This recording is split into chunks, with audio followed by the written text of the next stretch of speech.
आनंद के लुटे खजाने मारे सतगुरु के दरबार में। आनंद के लुटे खजाने मारे सतगुरु के दरबार में। सतगुरु के दरबार में मारे दाता के दरबार में। सतगुरु के मारे दाता के दरबार मेरे आनंद के लुटे खजाने मारे सतगुरु के दरबार में। आनंद के लुटे खजाने मारे।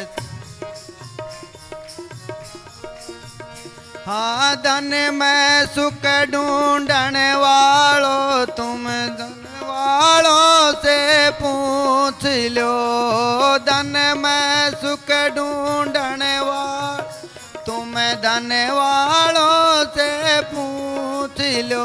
उन्हें चैन नहीं मिलता है पल भर के कार व्यवहार में। उन्हें चैन नहीं मिलता है पल भर के कार व्यवहार में।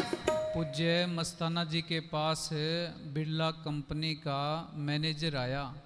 पूज्य मस्ताना जी ने पूछा कि भी तू सिमरन भजन कितना करता है।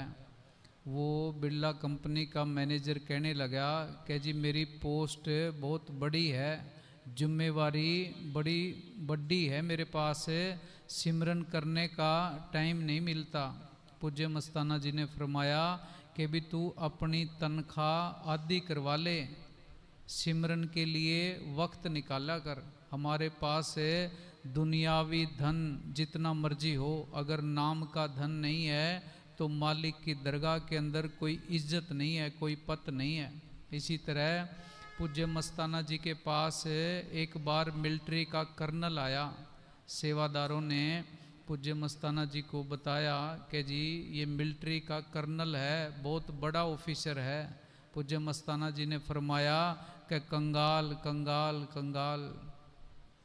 फिर पूज्य मस्ताना जी ने कर्नल को कहा कि भी तेरे को हमारी बात बड़ी बुरी लगी होगी, तो यहाँ का कर्नल है, मालिक की दरगाह के अंदर तो तू कंगाल है। मालिक ने तेरे को इतनी बड़ी पोस्ट दी, इतना बड़ा ओहदा बख्शा, तूने उस मालिक का क्या शुक्राना किया, सिमरन भजन तो किया ही नहीं। हाँ जी। सतगुरु के दरबार में मारे दाता के दरबार में। सतगुरु के दरबार मारे दाता के दरबार मेरे आनंद के लुटे खजाने मारे सतगुरु के दरबार में। आनंद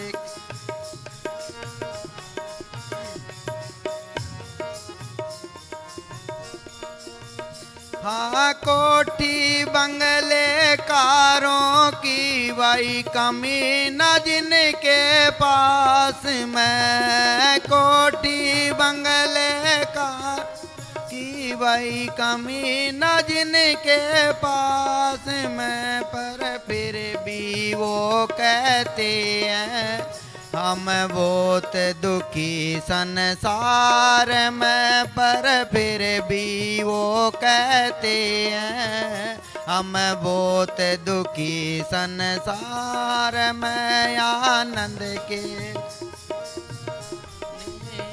मारे सतगुरु के दरबार में। सतगुरु के दरबार में मारे दाता के दरबार में। सतगुरु के मारे दाता के दरबार में। आनंद के लुटे खजाने मारे सतगुरु के मैं। आनंद के लुटे खजाने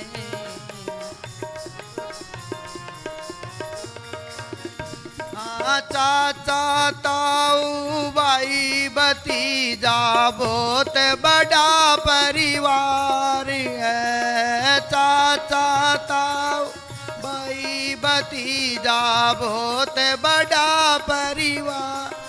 अरे वो देखें रोज कचेड़ी भाई आपस की तकरार में, वो देखें रोज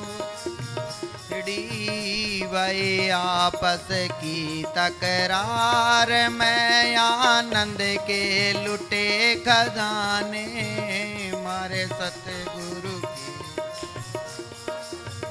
हाँ सतगुरु के दरबार में, मारे दाता के दरबार में, सतगुरु के मारे दाता के दरबार में। आनंद के लुटे खजाने मारे सतगुरु दरबार में। आनंद के लुटे खजाने मारे सतगुरु। हाँ जो सुख है इस गृहस्थी में भाई, ना सुख वन में जाई के, ना सुख इस गृहस्थी में। जाना कब है वन में, त्याग कब करना है। जैसे बादशाह इब्राहिम 12 साल तक कबीर साहब की शरण में रहा, बोरी का बिस्तरा बनाया, रूखी सूखी जैसी खाने को मिली वैसा भोजन खाया। 12 साल लगे उसको अंदर से बलख बुखारे की बादशाही को निकालने में। जब 12 साल बाद कबीर साहब ने उसके ऊपर कृपा की, फिर जंगल में जाके बैठ गया। एक दिन दजला नदी के किनारे बैठा गोदड़ी सीरा था, शिकार खेलता खेलता उसका वजीर आया। वजीर कहने लगा कि बादशाह सलामत, कितना अच्छा हो आप बलक बुखारे की बादशाही संभालो और मैं आपका वजीर बन के वहाँ काम करूँ। बादशाह इब्राहिम जिस सोई से गोदड़ी सीरा था वो सोई उस दजला नदी के अंदर डाल दी और वजीर को कहा कि भी तू इस सुई को निकाल के मेरे को दे दे, फिर मैं तेरे साथ चलने के लिए तैयार हूँ। वजीर ने गोताखोर बुलाए, सुई को ढूंढने की कोशिश की पर वो सुई ना मिली। वजीर ने बादशाह इब्राहिम को कहा कि जी मेरे को आधे घंटे की मोहलत दे दो, मैं हजारों ऐसी सुइयाँ मंगवा देता हूँ। बादशाह इब्राहिम ने कहा भी मेरे को तो वही सुई चाहिए। वजीर कहने लगा बादशाह सलामत, वो तो मुश्किल है। इतनी देर में इब्राहिम ने तवज्जो दी, एक मछली सुई लेके पानी से बाहर आ गई। फिर उस वजीर को बादशाह इब्राहिम ने फरमाया कि मैं तेरी बादशाही का क्या करूँगा।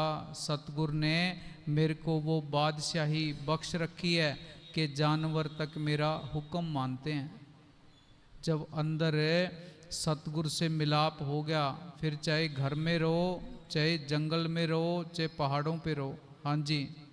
हाँ ना सुख है इस गृहस्थी में, वही ना सुख वन में जाई के, ना सुख इस गृहस्थी में, वही ना सुख वन में जाई के। गुरु दीपानंद समझावे, सुख है तो अगम विचार में। गुरु दीपानंद समझावे, सुख है तो अगम विचार में। आनंद के लुटे खजाने मारे सतगुरु के दरबार में।